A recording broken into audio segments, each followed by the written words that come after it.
निम्न में से किस तत्व के लिए प्रतीक में दो अक्षर शामिल होते हैं? किस तत्व के लिए प्रतीक में दो अक्षर शामिल होते हैं? तो देखो भाई, प्रतीक अपने को यहां पे देखना है। तो प्रतीक में दो अक्षर, तो इनमें से कौन सा होगा? देखो, जो कार्बन है तो इसका प्रतीक क्या होता है? सी होता है। क्या होता है? सी होता है। आयोडीन का क्या होता है? तो आयोडीन का होता है आई, तो इसमें भी एक अक्षर है। लोहा में दो होता है भाई, लोहे में क्या होता है? दो होता है, यानी एफ ई। और जो फ्लोरीन है इसमें भी क्या होता है? एक होता है, यानी एफ होता है। क्लियर? तो क्वेश्चन में क्या पूछा है कि किस तत्व के लिए प्रतीक में दो अक्षर शामिल होते हैं? तो किसमें होंगे भाई? इनमें से लोहे में, यानी कौन सा होगा हमारा? सी ऑप्शन क्या हो जाएगा? सही हो जाएगा। चलो अगला क्वेश्चन देखते हैं। निम्नलिखित में से किस वैज्ञानिक ने सुझाव दिया था कि तत्वों के प्रतीकों का निर्माण तत्व के नाम के एक या दो अक्षरों से किया जा सकता है? तो किसने बताया था? तो बर्जीलियस ने। किसने बताया था? बर्जीलियस ने। तो यहाँ पे कौन सा हो जाएगा? हमारा हो जाएगा ए ऑप्शन यहाँ पे सही हो जाएगा। क्लियर साथियों? तो यहाँ पे देखो भाई, इसमें 1811 ईस्वी में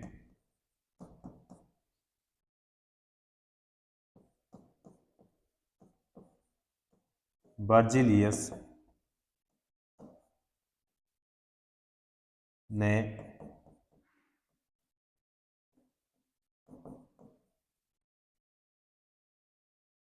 कार्बनिक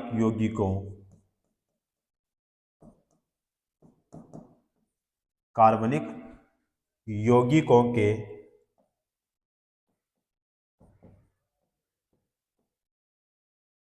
नामकरण एवं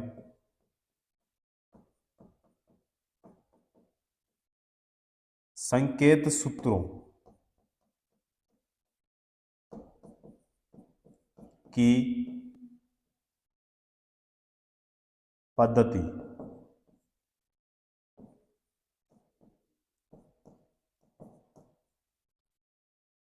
प्रचलित की और 1812 ईस्वी में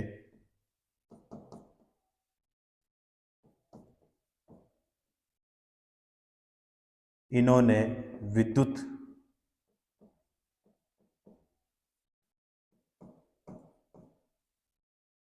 रासायनिक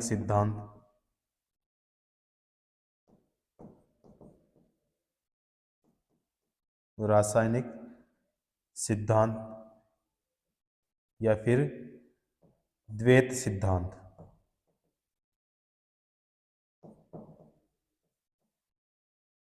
क्या किया था?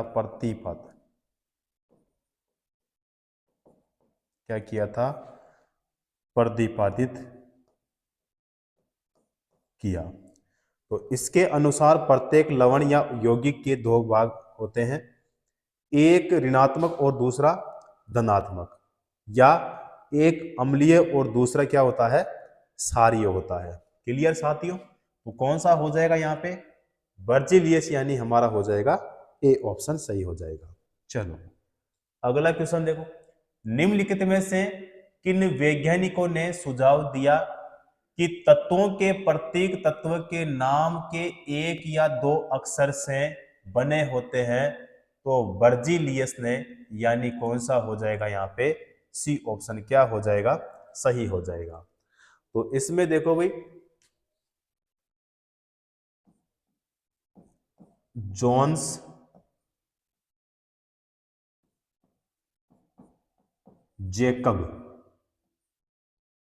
बर्जीलियस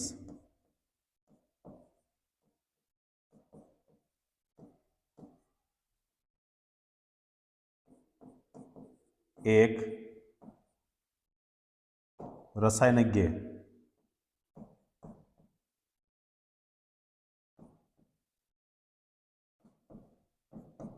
रसायनज्ञ थे जिन्होंने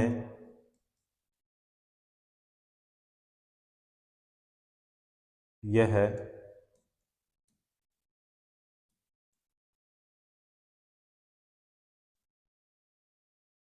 सुझाव दिया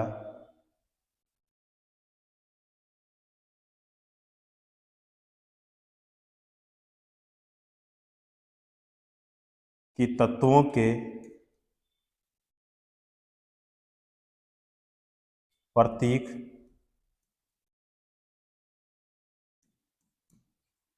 उन तत्वों के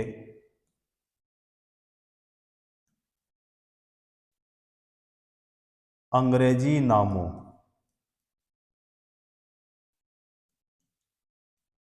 के एक या दो अक्षरों से बने होते हैं। दो अक्षरों से, एक या दो अक्षरों से बने होते हैं।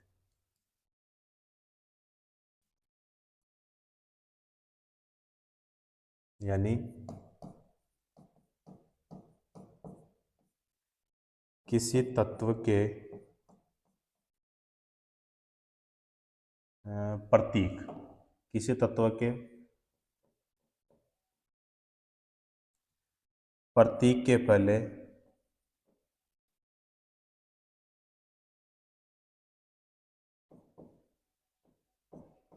अक्षर को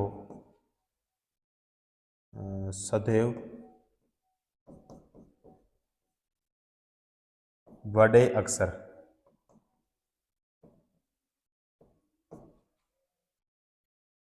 में तथा दूसरे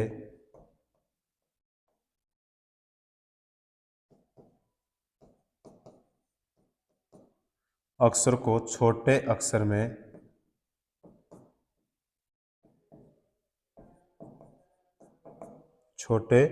अक्षर में लिखा जाता है।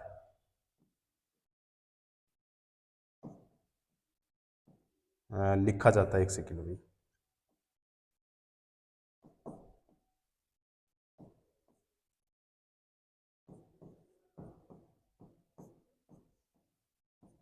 लिखा जाता है, जैसे जिंक। तो जिंक का यहाँ पे जो प्रतीक होगा वो बड़ा वाला क्या होगा, जेड, और एन जो होगा वो क्या होगा, छोटा वाला। उसी प्रकार से दूसरा देखते हैं, जैसे एल्यूमिनियम।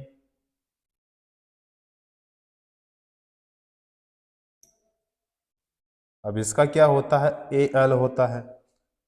तो इसमें जो ए होता है वो क्या होता है, बड़ा, और जो एल होता है वो क्या होता है, छोटा होता है। ठीक है, तो कौन सा हो जाएगा यहाँ पे हमारा, सी ऑप्शन सही होगा। चलो अगला क्वेश्चन देखो भाई। किसने सुझाव दिया था कि तत्वों के प्रतीक को तत्व के नाम के एक या दो अक्षरों से बनाया जा सकता है? तो ये अभी हमने देखा था, किसने बताया था, बर्जेलियस ने बताया था। यानी कौन सा होगा यहाँ पे हमारा, डी ऑप्शन सही हो जाएगा। क्लियर। अगला देखते हैं भाई। निम्न में से किस तत्व के प्रतीक में केवल एक अक्षर होता है? इनमें से केवल एक अक्षर। अभी जो पहले क्वेश्चन पूछा था उसमें दो अक्षर के लिए पूछा था, और इसमें एक अक्षर के लिए पूछा है। अब यहां पे देखो, जो तांबा है, तांबा में कितने अक्षर होंगे, तो दो। इसका होता है Cu। क्या होता है भाई, Cu होता है। ठीक है। उसके बाद में जो कार्बन है, कार्बन में होता है एक, तो इसमें होगा इसका C हो जाएगा। क्लोरीन का, तो क्लोरीन का होता है Cl, तो दो हो जाएगा। और कैल्शियम का जो है, कैल्शियम का होता है Ca होता है, तो इसमें कितने हो जाएंगे, दो। तो इसमें भी दो है, इसमें भी दो है, और इसमें भी दो है। एक किसमें है, केवल यहाँ पे हमारे बी ऑप्शन में है। तो करेक्ट आंसर कौन सा हो जाएगा, बी ऑप्शन हमारा क्या हो जाएगा, सही हो जाएगा, क्योंकि एक अक्षर के लिए पूछा है। तो कार्बन यानी कौन सा हो जाएगा, बी ऑप्शन सही हो जाएगा। चलो जी अगला क्वेश्चन देखते हैं। दिया गया प्रतीक तत्व का प्रतिनिधित्व करता है। दिया गया जो प्रतीक है वो किस तत्व का प्रतिनिधित्व करता है? तो यहाँ पे कार्बन या फिर पारा, सोना या फिर हाइड्रोजन। हाइड्रोजन होगा भाई, क्या होगा? हाइड्रोजन होगा, क्योंकि दिया गया प्रतीक हाइड्रोजन तत्व का रासायनिक प्रतीक है और यह आवर्त सारणी का पहला तत्व है। यह क्या है भाई? आवर्त सारणी का, यह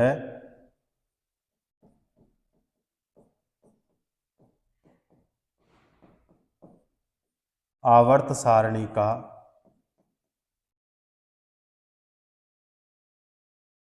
पहला तत्व है।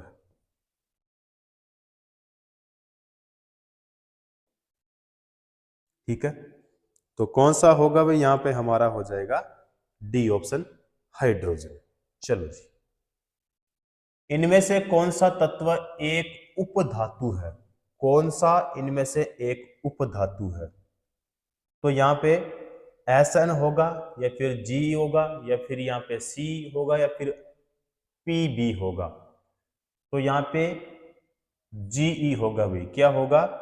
जीई, यानी हमारा बी ऑप्शन सही हो जाएगा। तो जीई का मतलब क्या होता है भाई? जर्मेनियम।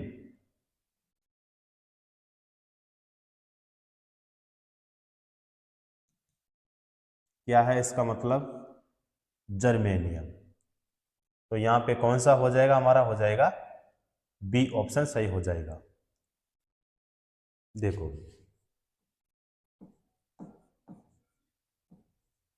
समूह है 14, तत्व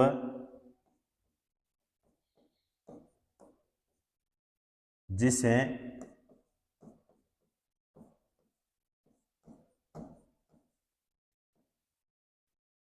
कार्बन समूह और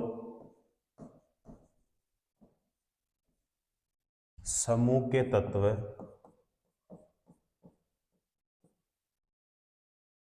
समूह के तत्व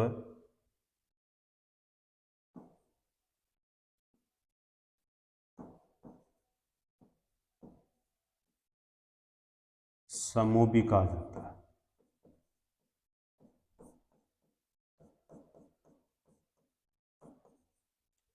समूह 14 तत्व जिसे कार्बन समूह और समूह के तत्व समूह भी कहा जाता है। तो यहाँ पे आवर्त सारणी पर तत्वों का एक समूह है। क्या है? एक समूह है।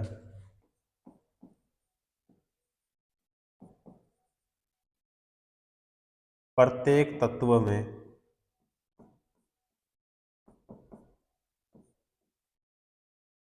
चार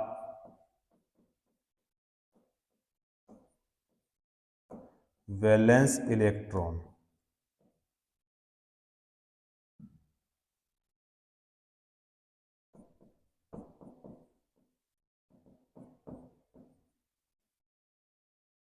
होते हैं।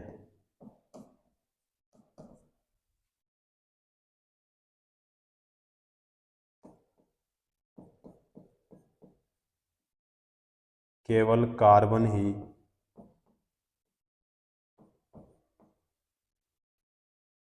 केवल कार्बन ही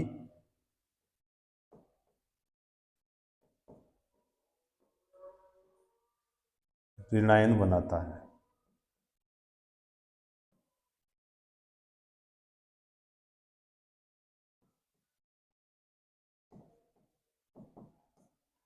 जिसमें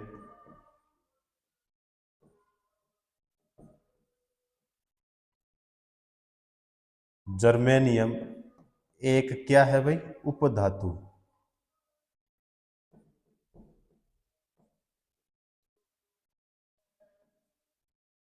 उपधातु है।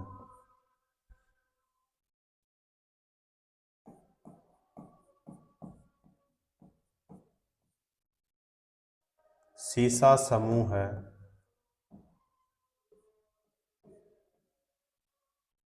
सौदा का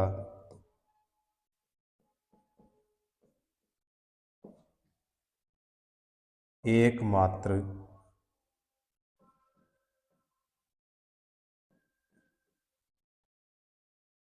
तत्व है जो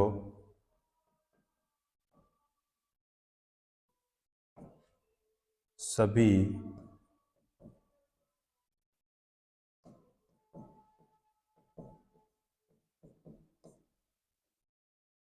परिस्थितियों में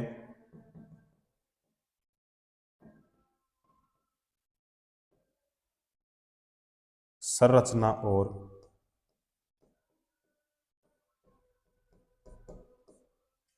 गुणों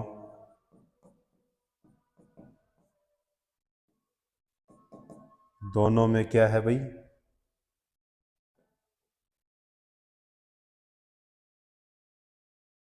धात्विक है। ठीक है साथियों, तो कौन सा हो जाएगा यहाँ पे, बी ऑप्शन सही हो जाएगा। अगला क्वेश्चन देखो, निम्न तत्वों में से अर्ध धातु के सही युग्म का चयन कीजिए। ठीक है, तो यहां पे देखो भाई, जो ए ऑप्शन है सल्फर और फास्फोरस तो नहीं होगा, हाइड्रोजन और हीलियम भी नहीं होगा, कार्बन और नाइट्रोजन भी नहीं होगा, तो बचा कौन सा हमारा डी, सिलिकॉन और जर्मेनियम, जो कि बिल्कुल यहाँ पे क्या हो जाएंगे, सही हो जाएंगे, डी ऑप्शन सही हो जाएगा। क्लियर। अगला क्वेश्चन देखते हैं, निम्नलिखित में से कौन सा तत्व उपधातु है। उपधातु के लिए पूछा है भाई, तो बिस्मिथ या फिर सेलेनियम या फिर एंटीमनी या फिर आयरन। एंटीमनी होगा भाई, क्या होगा, एंटीमनी हो जाएगा, यानी कौन सा होगा यहाँ पे हमारा बी ऑप्शन सही हो जाएगा। तो उपधातु उपधातु वो तत्व होते हैं जिनमें धातु और अधातु दोनों के गुण पाए जाते हैं। उपधातु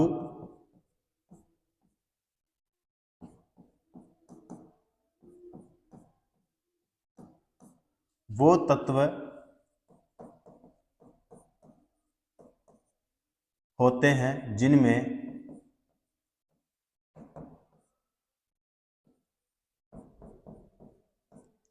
धातु और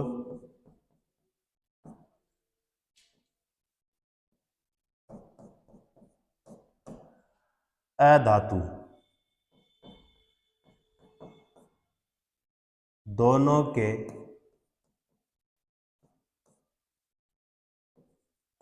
गुण पाए जाते हैं। दोनों के गुण पाए जाते हैं। अब उपधातुओं की जो कुल संख्या होती है वो कितनी होती है, 7 होती है।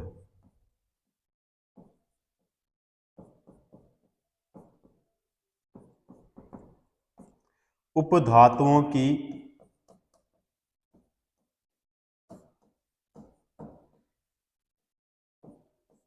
कुल संख्या कितनी होती है, 7।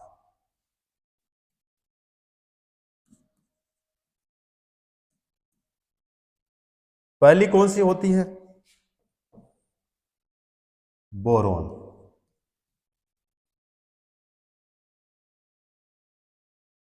दूसरी सिलिकॉन।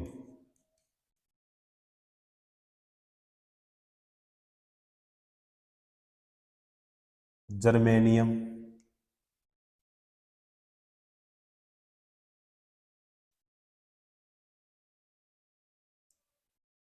आर्सेनिक।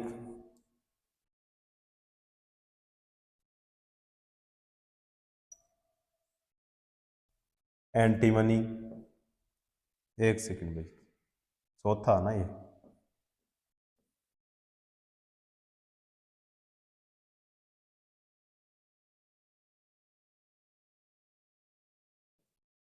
एंटीमनी है ना।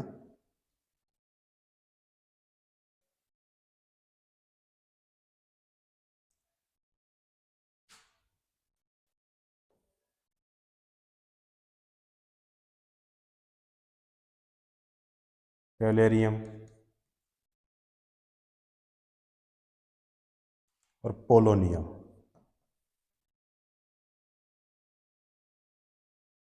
कौन सा हो जाएगा भाई?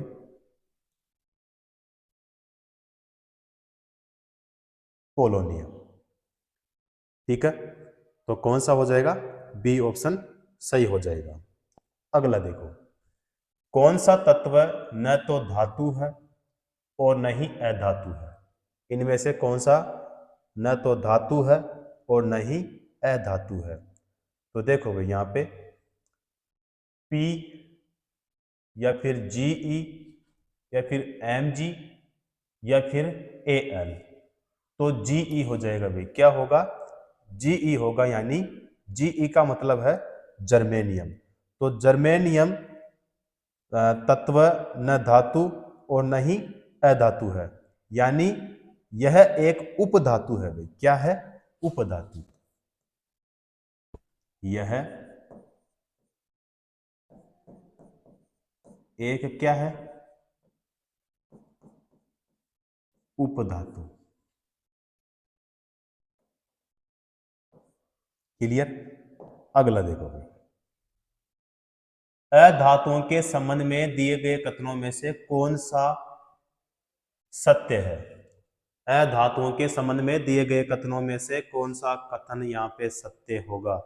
चलो देखते हैं भाई। तो यहाँ पे अधातुएं प्रकृति में विद्युत ऋणात्मक होती है और इलेक्ट्रॉन ग्रहण कर बंध बनाती है। बी ऑप्शन को देखो, यहाँ पे अधातुएं प्रकृति में विद्युत ऋणात्मक होती है और इलेक्ट्रॉन त्याग कर बंध बनाती है। अधातुएं प्रकृति में विद्युत ऋणात्मक होती है और इलेक्ट्रॉन त्याग कर बंध बनाती है। अधातुएं प्रकृति में विद्युत धनात्मक होती है और इलेक्ट्रॉन ग्रहण कर बंध बनाती है। तो क्वेश्चन में क्या पूछा है? कौन सा कथन इनमें सत्य है? तो सत्य हमारा केवल कौन सा होगा? A option.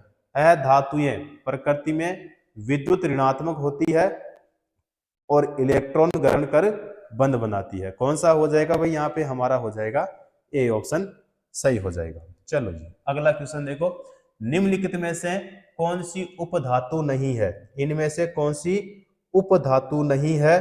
तो यहाँ पे सिलिकॉन, आर्सेनिक या फिर एंटीमनी या फिर सेलेनियम। तो सेलेनियम हो जाएगा भाई। कौन सा होगा? सेलेनियम, यानी हमारा हो जाएगा डी ऑप्शन सही हो जाएगा। क्लियर? तो दिए गए यहाँ पे जो विकल्प है, इसमें सेलेनियम क्या है भाई? उपधातु नहीं है। तो सेलेनियम का मतलब होता है, इसका प्रतीक की बात करें तो इसका होता है Fe। क्या होता है? Se होता है। और इसकी बात करें परमाणु क्रमांक की, तो परमाणु क्रमांक कितना होता है इसका? तो परमाणु क्रमांक होता है इसका 34 होता है भाई। कितना होता है? 34 होता है, यानी 34 होता है। क्लियर? कौन सा हो जाएगा? डी ऑप्शन हमारा यहाँ पे सही हो जाएगा। अगला देखो, निम्न में से कौन सी धातु नहीं है? इनमें से कौन सी धातु नहीं है? पीबी, एससी या फिर जीए या फिर एसआई? एसआई होगा भाई। क्या होगा? एसआई हो जाएगा। एसआई का मतलब क्या होता है? सिलिकॉन। तो सिलिकॉन धातु नहीं है, यह कार्बन परिवार में एक उपधातु रासायनिक तत्व है जो आवर्त सारणी के समूह 14 के अंतर्गत आता है। तो कौन सा हो जाएगा? यहाँ पे हमारा हो जाएगा डी ऑप्शन सही होगा। चलो अगला देखो भाई, धातुएं प्रकृति में विद्युत धनात्मक होती है। निम्न में से कौन सा दिए गए अभिकथन की सही व्याख्या करता है? दिए गए अभिकथन की सही व्याख्या करता है। तो सही हमें इसमें देखना है कि हमारा कौन सा यहाँ पे सही होगा।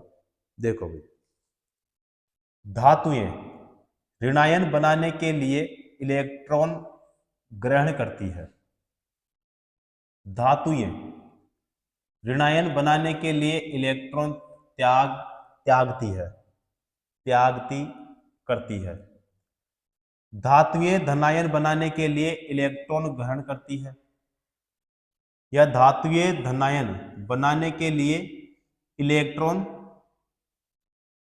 त्याग करती है। तो यहां पे हमारा हो जाएगा भाई डी ऑप्शन। क्या होगा?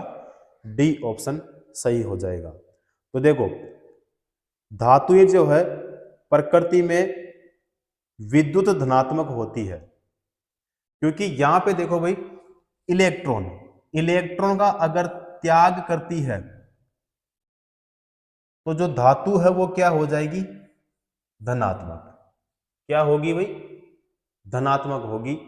तो धातुएं धनायन बनाने के लिए इलेक्ट्रॉन का क्या करती है? त्याग करती है। इसीलिए कौन सा हो जाएगा यहाँ पे? हमारा हो जाएगा डी ऑप्शन सही हो जाएगा।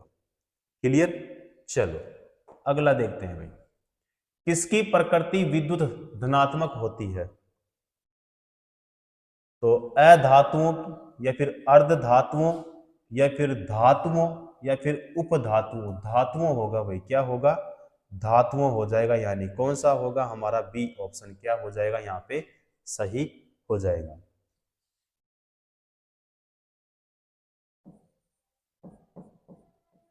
धातु ऊष्मा और विद्युत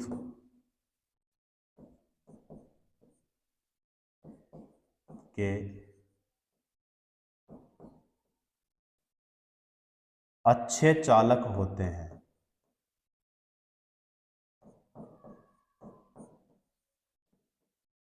अच्छे चालक होते हैं।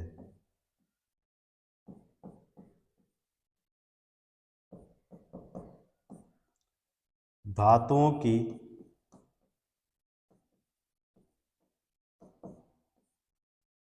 प्रकृति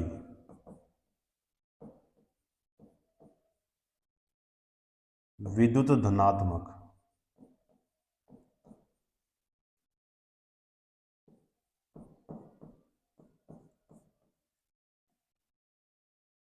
होती है, जबकि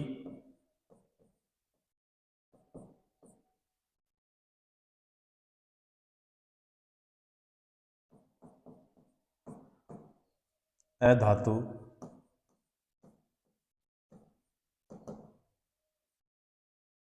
सामान्यतः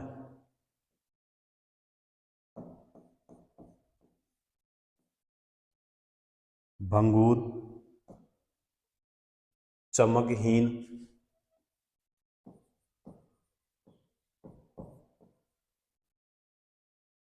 और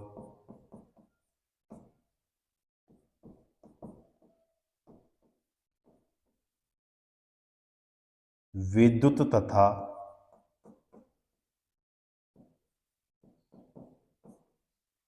ऊष्मा के क्या होते हैं भाई? कुचालक। क्या होते हैं? कुचालक होते हैं। और वे तत्व जिनमें धातु तथा अधातु दोनों के गुण पाए जाते हैं उन्हें क्या कहते हैं? उपधातु कहते हैं। क्या कहते हैं? उन्हें उपधातु कहते हैं। तो कौन सा होगा भाई? यहाँ पे हमारा बी ऑप्शन सही हो जाएगा। चलो जी अगला क्वेश्चन देखो, धातु का वह गुण कौन सा है जिसके कारण उसे तार के रूप में डाला जा सकता है? तो चालकता, तन्यता या सरंध्रता या आघात वर्धनीयता? तो तन्यता होगा भाई। क्या होगा? तन्यता हो जाएगा। यानी सी ऑप्शन हमारा क्या हो जाएगा? सही हो जाएगा। तो धातु का वह गुण जिसके कारण उसे खींचकर तार के रूप में डाला जा सकता है, धातु के उस गुण को क्या कहते हैं? तन्यता कहते हैं। ठीक है। और सबसे अधिक जो तन्यता का गुण होता है वो किस में होता है? सोने में होता है। सबसे अधिक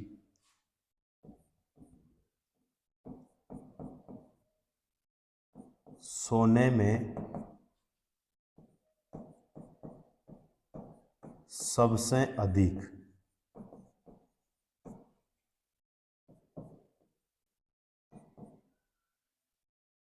तन्यता का गुण होता है।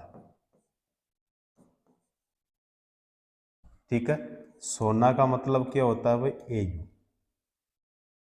चलो कौन सा हो जाएगा, सी ऑप्शन हो जाएगा।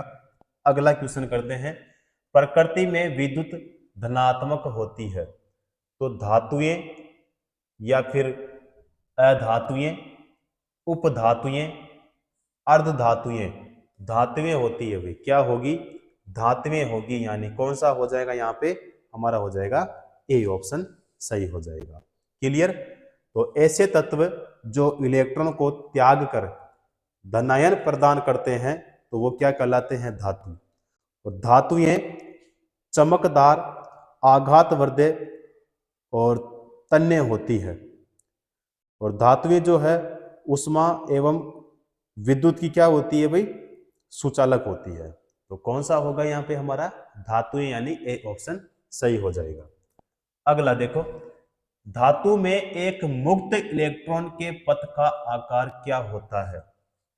तो यहाँ पे सीधी रेखा होगा, वर्गाकार होगा, वर्ताकार होगा या वक्र होगा, तो वक्र होगा भाई, क्या होगा, वक्र होगा, यानी हमारा हो जाएगा सी ऑप्शन। तो किसी भी धातु में मुक्त इलेक्ट्रॉन अनियमित रूप से गति करते हैं, ठीक है, जिसे परमाणुिक मॉडल द्वारा सिद्ध किया जाता है। इसीलिए किसी भी धातु में मुक्त इलेक्ट्रॉन का जो पथ होता है वो क्या होता है, वक्र होता है। इसीलिए कौन सा हो जाएगा यहाँ पे हमारा सी ऑप्शन सही हो जाएगा। चलो जी अगला क्वेश्चन देखो, धातुओं के किस गुण के कारण उनके पत्थर यानी फाइल बनाने में आसानी होती है। तो आघात वर्धनीयता, तो ये सही होगा भी, कौन सा होगा, ए ऑप्शन। तन्यता नहीं होगा, चालकता भी नहीं होगा, प्रतिद्वंद्वतात्मकता, तो ये भी नहीं होगा भी। कौन सा होगा यहाँ पे, ए ऑप्शन होगा, आघात वर्धनीयता।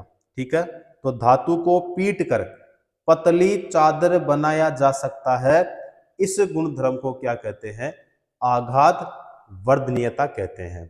क्लियर। और धातुओं के इसी गुण के कारण उनका आकार आसानी से बदला जा सकता है। जैसे एग्जाम्पल की बात करें तो चांदी ले लो, एल्यूमिनियम, कॉपर, पित्तल, सोना, ये सभी क्या हो जाते हैं, इनके एग्जाम्पल हो जाते हैं। ठीक है, तो कौन सा हो जाएगा यहाँ पे, ए ऑप्शन सही हो जाएगा। चलो जी अगला क्वेश्चन देखो, निम्नलिखित में से कौन सा धातुओं के बारे में गलत है। धातुओं के बारे में गलत है, तो देखो भाई, वे तन्य और आघात वर्धनीय होती है, वे ताप और विद्युत की सुचालक होती है, इनका गलनांक और क्वथनांक उच्च होता है, वे विद्युत ऋणात्मक होती है। तो क्या पूछा है, धातुओं के बारे में गलत, तो गलत कौन सा हो जाएगा हमारा, डी वाला। ठीक है, कौन सा गलत हो जाएगा, डी वाला सही हो जाएगा भाई। ठीक है, तो धातुएं सदैव विद्युत क्या होती है भाई, विद्युत की धनात्मक तत्व होती है। ठीक है, ऋणात्मक नहीं होती है, धनात्मक होती है, इसलिए कौन सा हो जाएगा, डी ऑप्शन सही हो जाएगा। चलो जी अगला क्वेश्चन देखो, धातु अपनी वास्तविक स्थिति में विद्यमान होती है। धातु अपनी वास्तविक स्थिति में विद्यमान होती है अन्य धातु के साथ मिश्रण के रूप में, या फिर मुक्त स्थिति में, गैर धातु के साथ मिश्रण के रूप में, और कंपाउंड के साथ मिश्रण के रूप में। तो मुक्त स्थिति में होगा भाई, किस में होगा, मुक्त स्थिति में होगा, यानी कौन सा हो जाएगा हमारा, बी ऑप्शन सही हो जाएगा। तो कोई भी धातु वास्तविक अवस्था में तभी रहेगी जब वह मुक्त रूप से क्या हो गई, विद्यमान हो। कौन सा होगा वो, यहाँ पे हमारा बी ऑप्शन यहाँ पे सही हो जाएगा। ठीक है, अब यहाँ पे अगर एक एग्जाम्पल की बात करें तो 24 कैरेट का सोना वास्तविक स्थिति में मुक्त अवस्था में होता है। क्लियर, तो कौन सा हो जाएगा यहाँ पे हमारा हो जाएगा बी ऑप्शन सही हो जाएगा। ठीक है, तो यहाँ पे मैं एग्जाम्पल वैसे लिखवा देता हूं, देखो 24 कैरेट का सोना, 24 कैरेट का सोना वास्तविक स्थिति,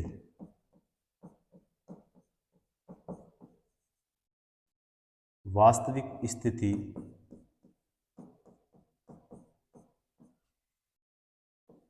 में मुक्त अवस्था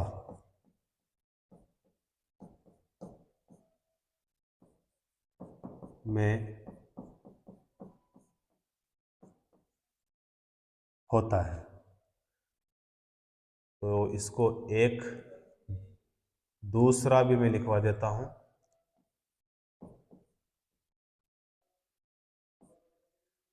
शुद्ध एल्यूमिनियम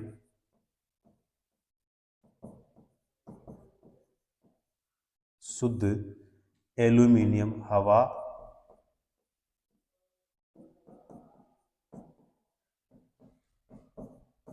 और पानी के साथ रासायनिक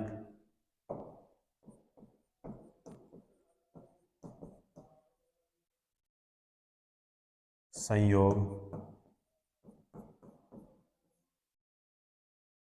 नहीं करता।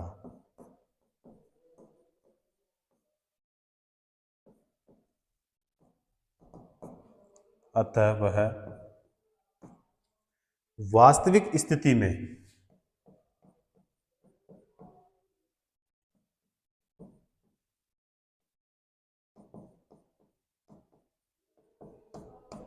वास्तविक स्थिति में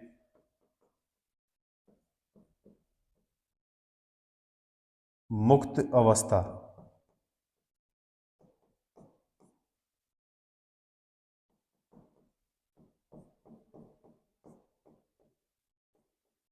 में होता है।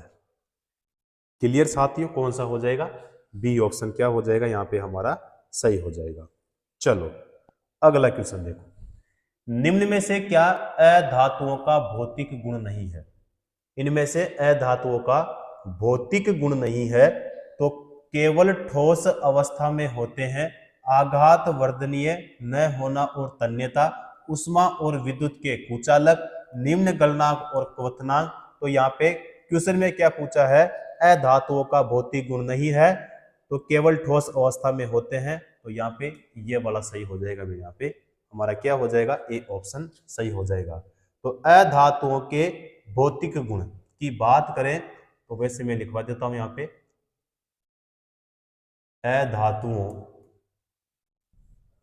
एक सेकंड में,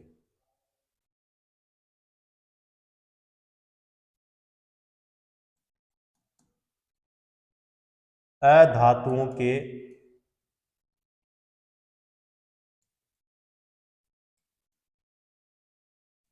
भौतिक गुण। तो पहला देखो भाई यहाँ पे अधातुएं विद्युत व उष्मा की कुचालक एवं तन्यता अतन्यता होती है।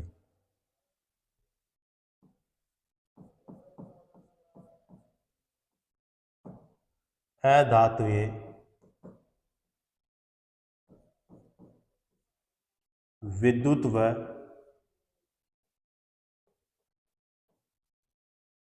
उष्मा की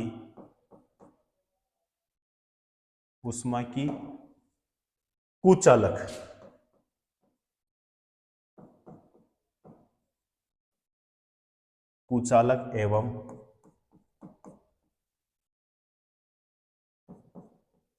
अतन्य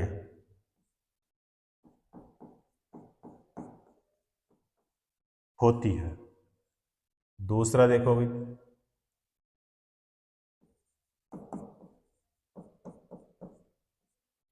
ये धातुओं की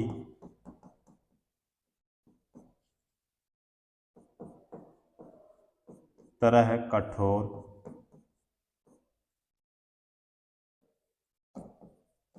न होकर क्या होती है?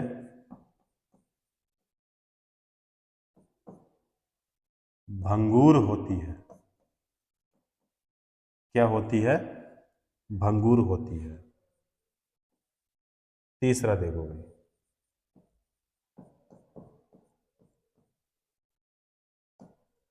अधातुएं ठोस,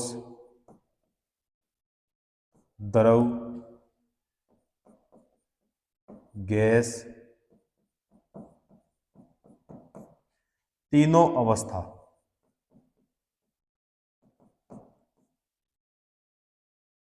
तीनों अवस्थाओं में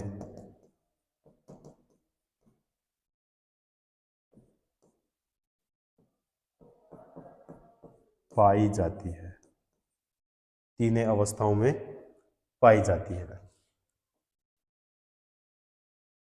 इनमें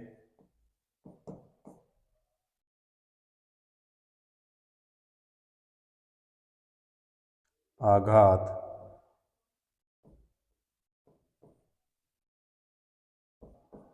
आघात वर्धनीयता एवं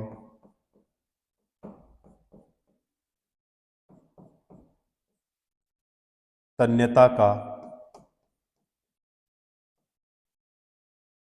गुण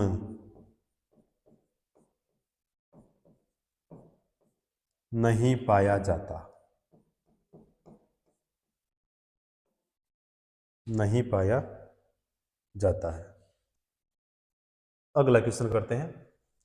निम्नलिखित में से क्या ठोस, द्रव और गैस तीनों रूपों में पाया जाता है? तो धातु या फिर अधातु या निष्क्रिय तत्व या उपधातु? अधातु होगा भाई, क्या होगा? अधातु होगा, यानी कौन सा हो जाएगा हमारा? होगा सी ऑप्शन, यहाँ पे सही हो जाएगा।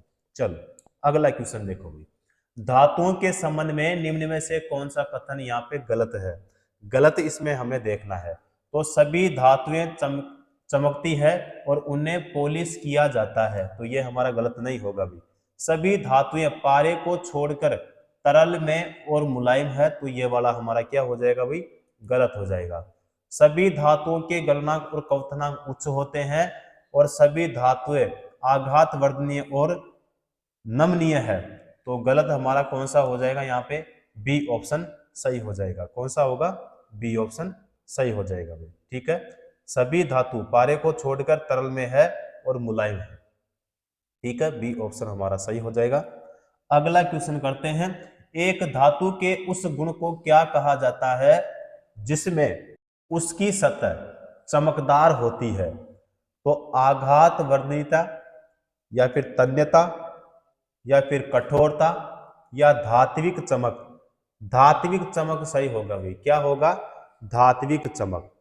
तो धातुएं आघात वर्धनीय होती है और धातुओं को हथौड़े से पीटकर पतली चादरों के रूप में परिवर्तित किया जा सकता है और धातुओं का जो घनत्व भी उच्च होता है और इनमें एक विशेष प्रकार की चमक भी होती है जिसे धात्विक चमक कहते हैं।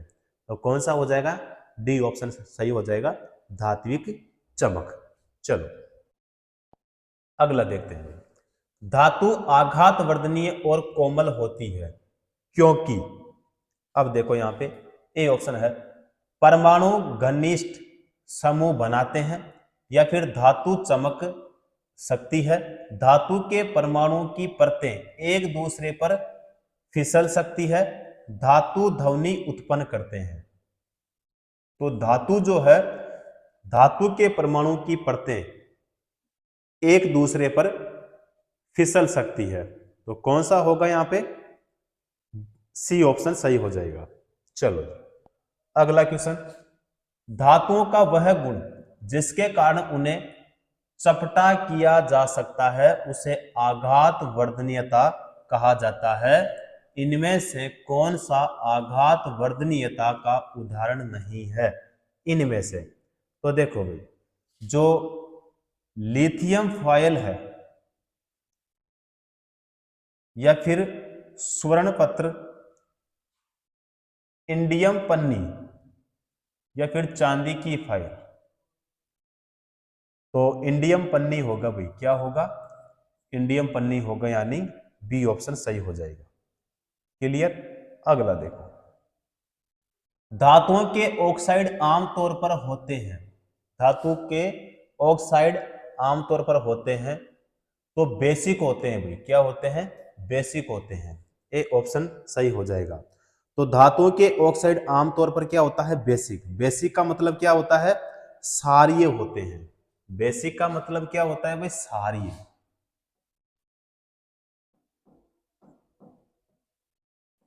क्या होते हैं भाई, क्षारीय होते हैं। और ऑक्साइड वे रासायनिक यौगिक होते हैं जिनमें कम से कम एक ऑक्सीजन परमाणु और एक अन्य तत्व हो। ठीक है, तो कौन सा होगा, बेसिक यानी क्षारीय, ये ऑप्शन हमारा सही हो जाएगा। अगला देखो, अधातु कक्षीय ताप पर तरल होती है तो पारा, कैल्शियम, ब्रोमीन, सल्फर।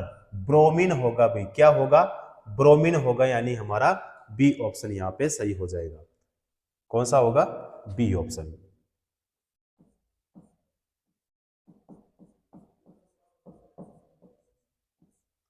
ब्रोमीन जो है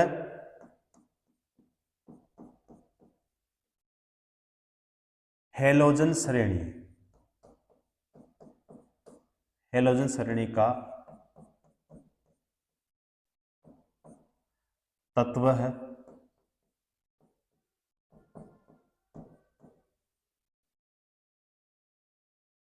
जिसका परमाणु क्रमांक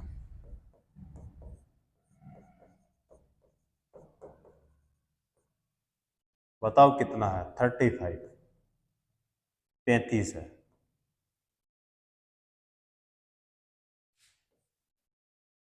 और इसकी खोज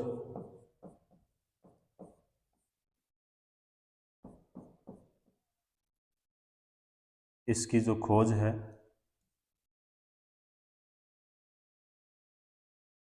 फ्रांस के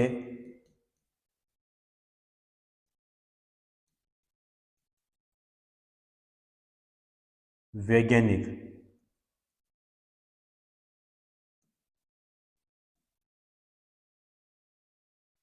वेलार्ड ने की।